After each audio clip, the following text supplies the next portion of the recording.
Magtitiktok daw ang tropa. Magtitiktok. Ayun daw yung maiigaw. Dito kami sa sa The Dark Hedges Park. Dark Hedges Place. Pinagshootingan ng isang sikat na pelikula. Yan ang ganda o. Tinan mo yung puno. Sino mag-decide? Okay, dali. Practice. Magte-tiktok sila o. Tagal naman magsimula. Ayan na.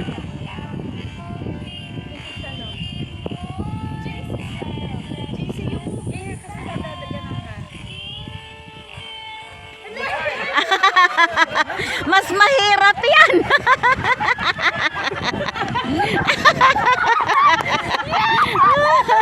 Mas mahirap yun. Ayan na ulit. Simula ulit. Iba naman yung susundan nila.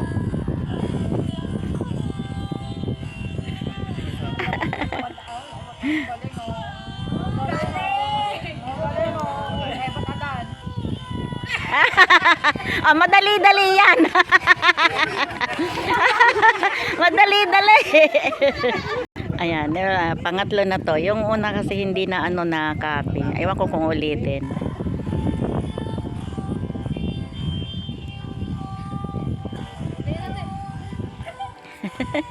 Ayun.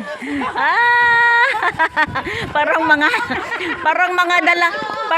nadala lang ng ipo-ipo.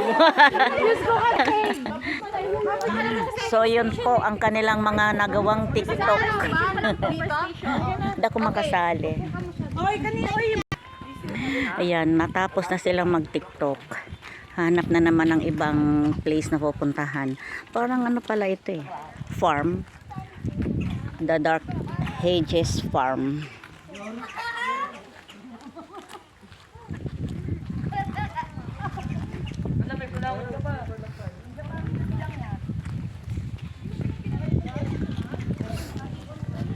Antok na.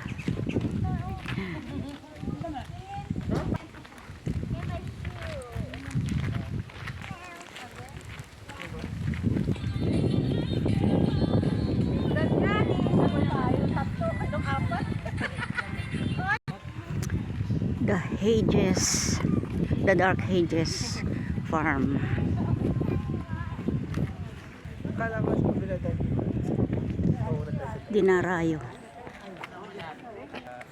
Dinarayo ang lugar na ito. Dami nagpupuntahan dito.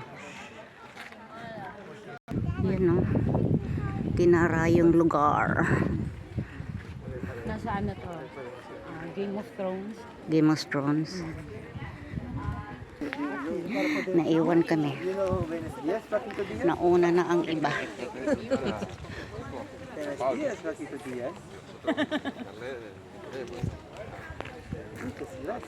Yun yung castle ng The Hedges Hotel.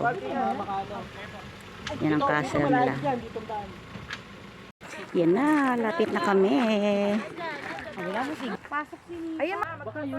Oo.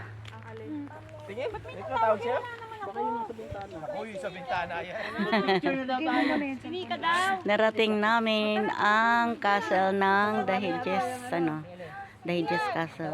May history daw yan, kaya tinawag na The Dark Hedges Castle. Patay na yung puno na sinampa natin.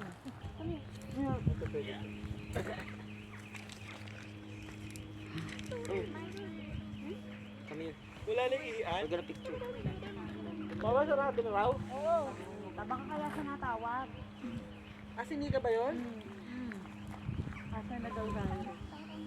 Alam mo ko, di ba may pumasok? Tapos ginanong niya para sumunod siya.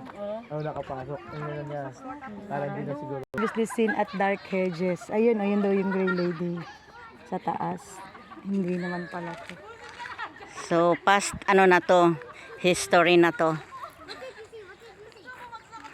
Kumbaga naging diary na siya. Yan daw nung matagal ng panahon. Pag daw gusto mo makita si Grey Lady, yung mga punong nilampasan natin kanina, doon daw nadudoon yun.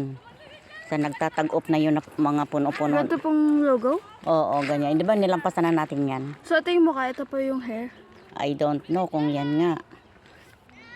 Kasi sabi ko, parang may part doon sa mga puno na nagaganyanan na makikita mo yung kumbaga masasign sa isip mo na siya yun. Di ba parang pag-ulap, minsan may ulap na parang sign kung ano man siya. Parang ganun siya, makikita mo siya doon. Sa mga puno na yun. So fine, hanapin daw doon. So, ayun yung castle. The Dark Ages Castle.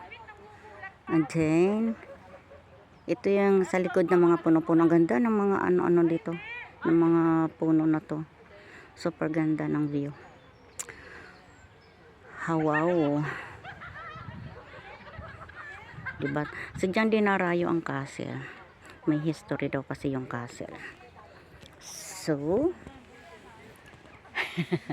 ito yung mga gala namin na nakaka-amaze.